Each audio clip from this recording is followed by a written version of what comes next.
La découverte du Lot se poursuit par celle d'un tout petit village entouré de ces grandes falaises de calcaire, au pied desquelles coule le Célé. Il s'est formé autour de son abbaye dont l'église romane a conservé toute sa beauté. Cette ancienne abbatiale et ses vestiges du cloître attenant ont été classés au titre des monuments historiques le 20 novembre 1906. Se sont rajoutés le 31 mai 1939 les immeubles aux abords de l'église et enfin, le 13 janvier 1965, la porte sud de l'enceinte avec le mur et les maisons qui y sont adossées.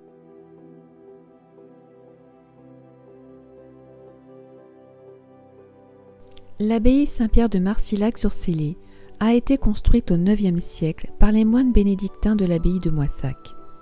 Elle devient rapidement puissante et au XIIe siècle, elle compte près de 100 fiefs en sa possession, dont l'église de Rocamadour, célèbre lieu de pèlerinage. Les guerres successives fragilisent l'abbaye et son église.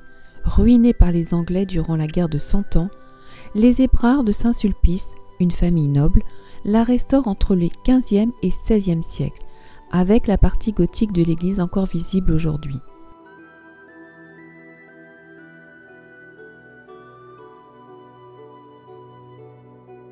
En pleine guerre de religion, l'église et une grande partie des bâtiments sont incendiés par les protestants. L'abbaye est sécularisée en 1750 et l'église devient paroissiale.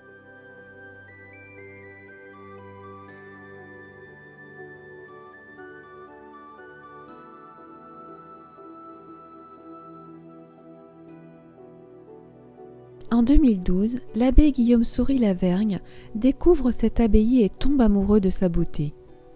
Avec monseigneur Norbert Turini, il commence la restauration du monument. Et c'est en 2015 que cet abbé fera le buzz sur les réseaux sociaux en lançant un appel à l'aide des bénévoles, qui viendront de toute la France.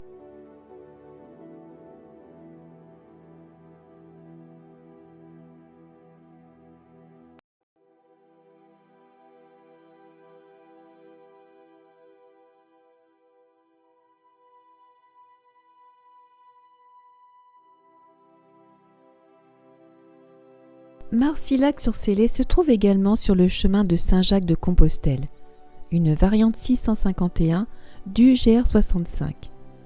Une escapade sur les hauteurs qui offre un magnifique panorama.